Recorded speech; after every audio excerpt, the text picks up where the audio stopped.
अस्सलाम वालेकुम दोस्तों, मेरा नाम है खिज़र हयात। जैसा कि पिछली वीडियो में हमने तकरीबन डिज़ाइनिंग को कंप्लीट कर लिया था, अपना एक होम पेज बना लिया था। उसके बाद मैंने आपको दूसरे जो पेजेस डिज़ाइन किए थे वो भी मैंने आपको बताए थे, जो कि सिमिलर ही थे उसके। तो मैंने आपको सजेस्ट किया था कि अगर आपने ये काम शुरू कर दिया है और आपने इन वीडियोज़ को फॉलो करना शुरू कर दिया, तो उनसे पहले एक काम करें, आप सब मॉड्यूल्स को स्टेप बाय स्टेप अप्लाई करके देखें कि किस मॉड्यूल को अप्लाई करने से क्या होता है। उसके बाद फिर आप जो एग्जाम्पल वेबसाइट है उसको बनाना स्टार्ट कर दो। तो हमने टाइम की वजह से, क्योंकि आपको पता है कि कितना टाइम लग रहा था, उसमें हम सिमिलर भी नहीं कर रहे थे, जिस हम चीज़ों को देख रहे थे उसके बावजूद इतना सारा टाइम लग रहा था। लेकिन आप जो है वो बिल्कुल उसको 100% करने की कोशिश करो, जितना मैक्सिमम हो सके उसको सिमिलर करने की कोशिश करो, टूल्स को यूज़ करो, उन्हीं इमेजेस को यूज़ करो और अपनी वेबसाइट को बनाओ। तो हमने जो है वो अपनी वेबसाइट का डिज़ाइन कंप्लीट कर लिया था। आज हम क्या करेंगे, आज हम अपनी वेबसाइट का जो है मेन्यू डिज़ाइन करेंगे। उसमें हम देखेंगे किस तरह से हम लोगों को ऐड कर सकते हैं, अपने मेन्यू को अरेंज कर सकते हैं, किस तरह से कलर कर सकते हैं, किस तरह से बैकग्राउंड चेंज कर सकते हैं। इस तरह की जो है जो मेन्यू से रिलेटेड जो भी चीज़ है, आज हम उसको डिटेल से देखेंगे और देखेंगे अपनी वेबसाइट पे हम किस तरह से एक अच्छा मेन्यू डिज़ाइन कर सकते हैं। तो चलते हैं अपने लैपटॉप स्क्रीन की तरफ और देखते हैं कि हमने किस तरह से इसको डिज़ाइन करना है।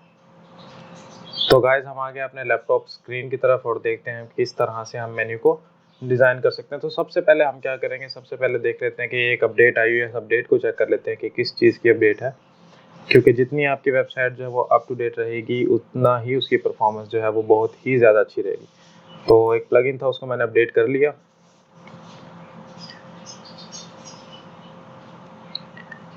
ठीक हो गया। अब उसके बाद आ जाते हैं हम अपनी वेबसाइट पर। मैं एक लेआउट उठा लेता हूँ जो हम जिस पे काम कर रहे थे। चले, इसकी ज़रूरत नहीं है। खैर, अब ये देख लेते हैं। तो हमारे पास एक है होम, अबाउट, कॉन्टैक्ट, फिर उसके बाद आ गया होम, फिर पोर्टफोलियो, फिर प्राइसिंग। सबसे पहले हम क्या करते हैं, इसको अरेंज करते हैं। तो वापस से हम जाएंगे डैशबोर्ड के अंदर और अपीयरेंस के अंदर ये हमारे पास एक ऑप्शन आता है, इसका है मेन्यू। तो जैसे ही आप मेन्यू पे क्लिक करोगे तो आप यहाँ पे पहुंच जाओगे। क्योंकि अभी तक मैंने कोई भी मेन्यू नहीं बनाया, तो हम सबसे पहले क्या करते हैं, एक मेन्यू बनाते हैं मेन मेन्यू के नाम से। आप इसके अलावा कोई भी नाम रख सकते हो। और मैंने ये दो चीज़ों को चेक कर दिया। इसका मतलब ये है automatically add new top levels page to this menu. इसका मतलब ये है कि जब भी आप कोई पेज न्यू पेज क्रिएट करोगे, वो ऑटोमेटिक जो है वो आपके इस मेन्यू के अंदर ऐड हो जाएगा। और प्राइमरी मेन्यू क्या है, सेकेंडरी क्या है और फुटर मेन्यू क्या है, इसको हम बाद में देखेंगे। फिलहाल के लिए हम प्राइमरी मेन्यू में बता देता हूँ, क्योंकि इस पे आप चेक कर लेना। तो इसका फंक्शन क्या है और हमने इन पे चेक क्यों नहीं किया, इसकी भी डिटेल्स मैं आपको बाद में बताऊंगा। तो सबसे पहले हम क्रिएट मेन्यू पे क्लिक कर देते हैं और हमने ये मेन्यू क्रिएट कर लिया है। अब इसके अंदर हमारे पास जो भी पेजेस हैं, व्यू ऑल के अंदर मैं इनको पेजेस को ऐड कर देता हूँ। होम, अबाउट, कॉन्टैक्ट, पोर्टफोलियो और प्राइसिंग, और मैंने यहाँ से इसको ऐड कर लिया। अब ये हमारे पास ऐड हो गया। अब हम क्या करते हैं, इनको अरेंज कर सकते हैं सिर्फ और सिर्फ ड्रैग एंड ड्रॉप के जरिए। मैं यहाँ से इसको नीचे ले आया, कॉन्टैक्ट में चाहता हूँ सबसे लास्ट में हो, और मैं कहता हूँ जो है अबाउट हमारा भी यहाँ पे हो, पोर्टफोलियो, प्राइसिंग। ठीक है, मैं कहता हूँ कि मेरी अरेंजमेंट जो है वो कुछ इस तरह की हो। तो मैंने इसको यहाँ से कर लिया और मैं अपनी वेबसाइट को एक अलग पेज के अंदर खोलता हूँ। अब ये देखें, ये ऐसे है, होम, अबाउट, कॉन्टैक्ट, फिर होम। मैं जैसे ही इसको सेव करूँगा और मैंने यहाँ के इसको रिफ्रेश किया, आप देखो कि इसका मेन्यू जो है वो चेंज हो गया। जिस तरह से हमने इसका मेन्यू रखा था वैसे ही इसका मेन्यू आ गया। इसके अलावा अगर आप चाहते हो, आपने एक वेबसाइट पर देखा होगा कि जैसे ही आप वहाँ पे माउस लेके जाते हैं, उसके नीचे सब मेन्यूज आ जाते हैं। तो वो किस तरह से कर सकते हैं, वो आप यहाँ से इसको जस्ट आपने ड्रैग करना है, ये इसका सब आइटम बनता गया। ये इसको अब हम सेव करेंगे और अपने पेज को रिफ्रेश करेंगे तो आप ये देखोगे कि होम के नीचे दूसरे सब पेजेस आ गए हैं। इसके अंदर भी अगर आपने सब पेजेस बनाने हैं तो उनके अंदर भी आप यहाँ से सिंपल उसका एक सब आइटम बना सकते हैं। तो फिलहाल हमें इसकी ज़रूरत नहीं है। हम यहाँ से वापस जाते हैं इनको सेटिंग से। तो ये हमने मेन्यू अपना जो है वो बना लिया। अब हम क्या करते हैं, अब हम एक इसके अंदर लोगो को अपलोड करते हैं। इसको रिफ्रेश कर लेते हैं। अब यहाँ पे ये डीवी है, डीवी क्योंकि हम डीवी बिल्डर यूज़ कर रहे हैं, उन्होंने अपना डिफ़ॉल्ट लोगो यहाँ पे ऐड किया हुआ, तो हम इसको चेंज करते हैं। मैं गूगल पे सर्च करता हूँ कोई भी लोगो।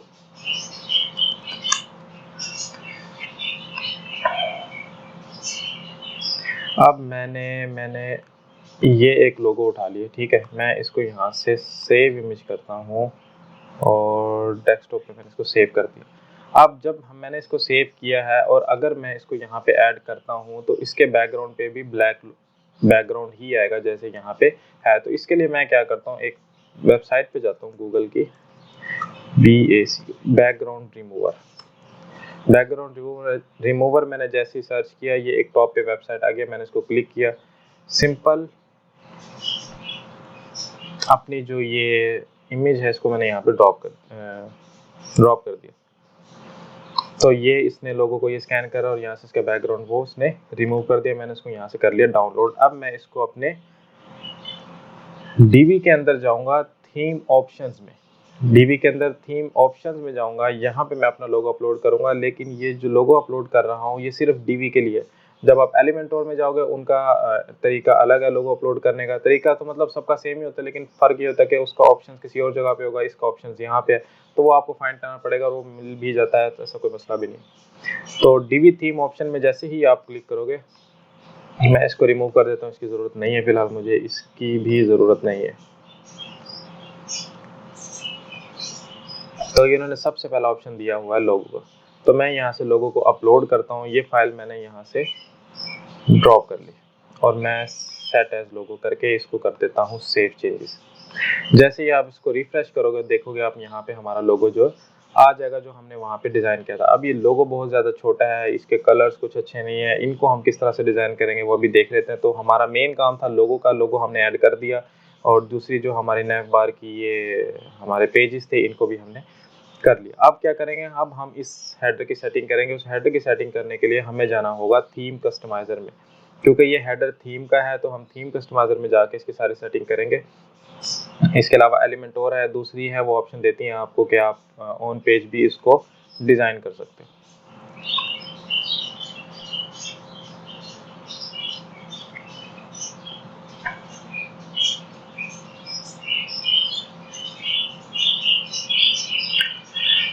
हाँ, ये टाइम इतना क्यों ले रहा है।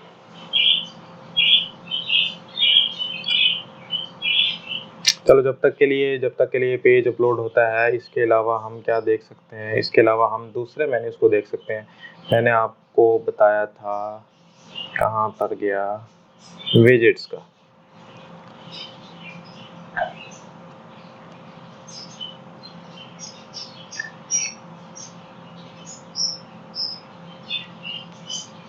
ये विजेट्स हैं जो ये पहले से बने हुए हैं, ठीक है। और ये मैं आ जाता हूँ फुटर एरिया पे। फुटर एरिया में इन्होंने कुछ भी नहीं डाला हुआ, क्योंकि हमारा फुटर एरिया जो है वो यहाँ से ब्लैंक है। तो फुटर एरिया में कुछ नहीं डाला हुआ। अगर आप कोई भी विजेट यहाँ से ऐड करते हैं, मैं फुटर एरिया में कोई भी, ये जैसे पैराग्राफ है, इमेज है, लिस्ट है, मेन्यू है, जब भी आप कोई फुटर पे डिज़ाइन करोगे तो वो हर पेज पे शो होगा। तो इसलिए हम क्या करते हैं, विजेट्स को डिज़ाइन कर लेते हैं अपने फुटर के लिए, सम टाइम अपने हेडर के लिए, सम टाइम अपने पेज के किसी हिस्से के लिए। जैसे आपने देखा होगा किसी भी वेबसाइट के यहाँ पे साइड बार में कुछ ना कुछ शो होता रहता है, मतलब कोई ऐड लगी होती है या उनकी कोई रेटिंग होती है। तो उन्होंने क्या किया, तो उन्होंने विजेट सेट किए होते हैं कि पूरी वेबसाइट आपकी चलती रहेगी यहाँ से, लेकिन जो विजेट का जो एरिया आपने फिक्स कर दिया उसने वहीं पे रहना। तो विजेट कुछ इस तरह से भी काम करते हैं। अब हम आ जाते हैं हेडर नेविगेशन में। अब ये है हमारा प्राइमरी मेन्यू, ये है हमारा सेकेंडरी मेन्यू। अब जब हमने मेन्यू को डिज़ाइन किया था, वहाँ पे ऑप्शन था प्राइमरी मेन्यू का, सेकेंडरी मेन्यू का और फुटर का। अब मैंने प्राइमरी मेन्यू में ये चीज़ें रखी हुई हैं, तो अब मैं जो भी डिज़ाइनिंग करूँगा वो प्राइमरी मेन्यू में करूँगा। अगर मैंने सेकेंडरी मेन्यू भी रखा होता, सपोज दैट मेरा क्लाइंट है, वो कहता है मुझे यहाँ पे भी एक मेन्यू चाहिए और उसमें मुझे ये वाले पेजेस नहीं चाहिए, मुझे कुछ और पेजेस चाहिए, अगर हमने डिज़ाइन किए हुए तो हम उन पेजेस को अपने सेकेंडरी मेन्यू के अंदर रख सकते हैं, फिर उसके बाद हम उसको सेकेंडरी मेन्यू में डिज़ाइन कर सकते हैं। अगर हम प्राइमरी में ही छेड़छाड़ करेंगे तो यहाँ से भी चेंज होते रहेंगे और जो चीज़ हमें चाहिए वो यहाँ से भी नहीं मिलेगी। तो इसलिए हम प्राइमरी और सेकेंडरी मेन्यू यूज़ करते हैं कि अगर हमें एक वेबसाइट पे किसी जगह पे मेन्यू चाहिए और उसमें हमने डिफरेंट पेजेस को शो करवाना है जो हमारे मेन पेज पे नहीं है, तो हम सेकेंडरी मेन्यू में उन चीज़ों को ऐड कर देते हैं। अब हम जाएंगे प्राइमरी मेन्यू पे, ठीक है। अब प्राइमरी मेन्यू में सबसे पहले क्या करता हूँ, मैं लोगो की जो है वो विड्थ है उसको 100% कर देता हूँ, ताकि लोगो थोड़ा सा बड़ा बड़ा सा लगे। उसके बाद हम यहाँ से इसका टेक्स्ट साइज उसको इंक्रीज कर सकते हैं, लेटर स्पेसिंग को इंक्रीज कर सकते हैं, मेन्यू हाइट को इंक्रीज कर सकते हैं, ठीक है। तो मैं अभी इन चीज़ों को नहीं छेड़ रहा। यहाँ पे है मेक फुल विड्थ, अगर आप इसको फुल विड्थ पे करेंगे तो देखें ये फुल विड्थ में चला जाएगा, लेकिन मैं अभी इसको फुल विड्थ नहीं कर रहा। यहाँ से आप लोगों को हाइड भी कर सकते हैं। अब हम आ जाते हैं इसके फ़ॉन्ट पे, MONT था मेरे ख्याल से।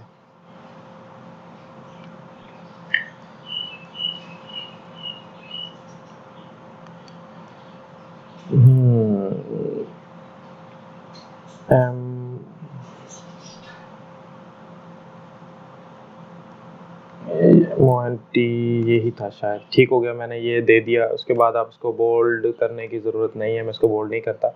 अब इसका जो टेक्स्ट कलर है उन्होंने ये दिया हुआ, मैं कहता हूँ कि मेरा टेक्स्ट कलर जो है वो चेंज हो जाए। हमने कुछ टेक्स्ट कलर उठाए हुए थे यहाँ से, इस थीम का जो कलर था, मैं यहाँ से ब्लू ले लेता हूँ। ठीक हो गया, टेक्स्ट कलर मैंने यहाँ से कर दिया ब्लू। ठीक हो गया, अब ये सारा का सारा इन्होंने कर दिया ब्लू।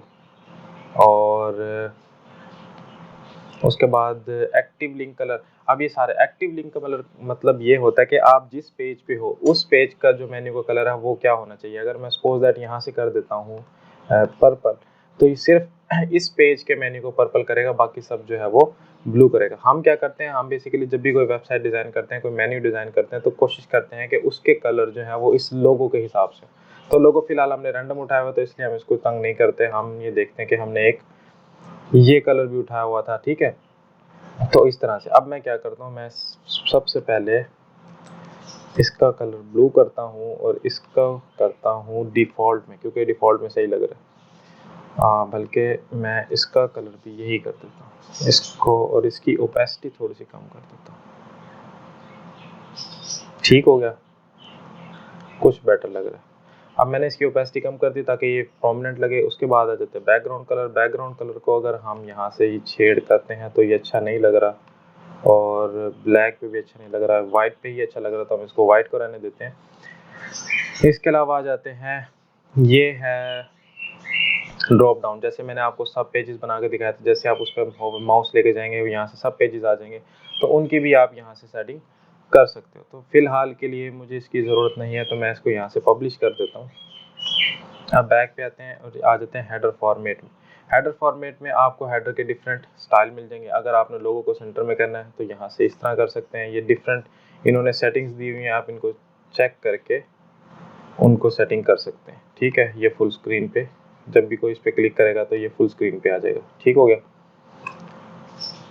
तो हम फिलहाल डिफ़ॉल्ट रखते हैं। उसके बाद इसकी ज़रूरत नहीं है। ठीक हो गया, यहाँ से हेडर एलिमेंट्स, यहाँ से आप सोशल मीडिया आइकन्स भी डाल सकते हैं साइट पे अगर आपने डालने हैं। तो ये जब रिफ्रेश करेंगे तो किसी और तरह से नज़र आएगा। अभी ये देखें, ये सर्च आइकन है, तो मैं रिफ्रेश करके दिखा देता हूँ आपको।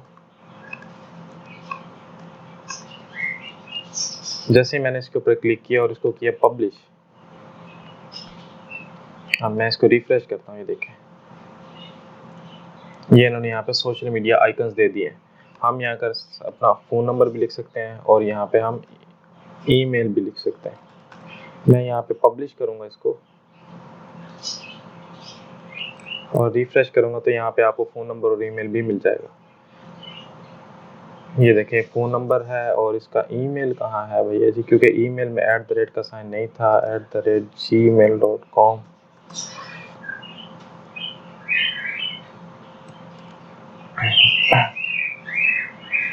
ठीक हो गया, ये आपको ईमेल भी मिल गई, ये फ़ोन नंबर मिल गया, और ये यहाँ पे आपको सोशल मीडिया आइकन्स भी मिल गए हैं। तो मुझे अभी इन सब चीज़ों की ज़रूरत नहीं है, तो मैं यहाँ पे इसको कैंसिल कर देता हूँ। इसके अलावा एक और चीज़ है, जनरल सेटिंग में जब आप जाओगे, साइट आइडेंटिटी पे आपने क्या करना है, अपना यहाँ पे लोगो ऐड करना है। तो यहाँ पे मैं अपना लोगो लेके इसको ऐड कर देता हूँ। ये मैंने क्रॉप कर लिया। अब ये होगा क्या, ये हमारी वेबसाइट की, यहाँ पे देखें जब आपको ये वर्डप्रेस का आइकन मिल रहा है, तो जब आप इसको रिफ्रेश करोगे यहाँ पे आपको अपनी वेबसाइट का साइन मिलेगा, अपनी वेबसाइट का लोगो मिलेगा। ये देखो, यहाँ पे आ गया, यहाँ पे भी आ गया। ठीक है, इसके अलावा ये यहाँ पे लिखा हुआ माई ब्लॉग और वर्डप्रेस, यहाँ पे आप चेंज भी कर सकते हो। मेरी वेबसाइट का नाम है वेब टेक, चले मैं RKG मैं यहाँ पे लिख देता हूँ, और RKG डेवलपर। मैं जैसे ही यहाँ से इसको पब्लिश करूँगा,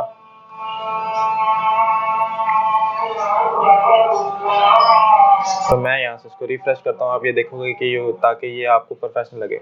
अब हम जब भी मेन्यू को डिज़ाइन करते हैं, मेन्यू हमने तकरीबन डिज़ाइन कर लिया है इसके वेबसाइट के अकॉर्डिंग। तो नेक्स्ट में हम देखेंगे हम किस तरह से फ़ोटो बना सकते हैं और उसको किस तरह से ग्लोबली तौर पे हैंडल करेंगे। जब भी हम कोई मेन्यू बनाते हैं, हम सबसे पहले उसको लोगो को ऐड करते हैं। लोगो ऐड करने के बाद हमने जो पेजेस डिज़ाइन किए होते हैं, उन पेजेस को अरेंज करते हैं और अपनी वेबसाइट पे आ जाते हैं। वेबसाइट पे आने के बाद हम थीम कस्टमाइज़र में जाके उसका बैकग्राउंड और उसके कलर्स को सेट करते हैं। उसके बाद जो हमारा लोगो होता है और हमारी साइट आइडेंटिटी होती है वो यहाँ पे वो हम ऐड करते हैं। तो हमारा जो थीम कस्टमाइज़र का काम है हेडर से रिलेटेड वो कंप्लीट हो जाता है। तो ये मेन्यू हमने डिज़ाइन कर लिया, फ़िलहाल के लिए हमने इसको सिंपल ही रखा है, तो आप भी सिंपल ही रहने दें। हम मज़ीद और भी अच्छा और बहुत अच्छा कर सकते हैं इसमें, इसको हम ट्रांसपेरेंट कर सकते हैं यहाँ पे, तो उसको अभी हम नहीं देखेंगे।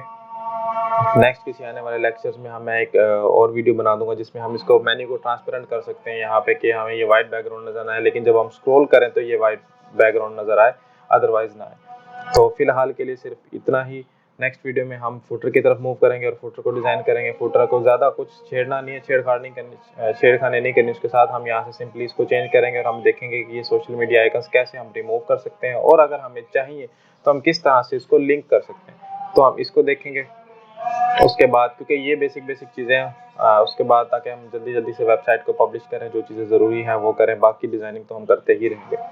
तो आज के लिए इतना ही, मिलते हैं अगली वीडियो में, तब तक अपना और अपनी फैमिली का ख्याल रखिएगा। अल्लाह हाफिज़।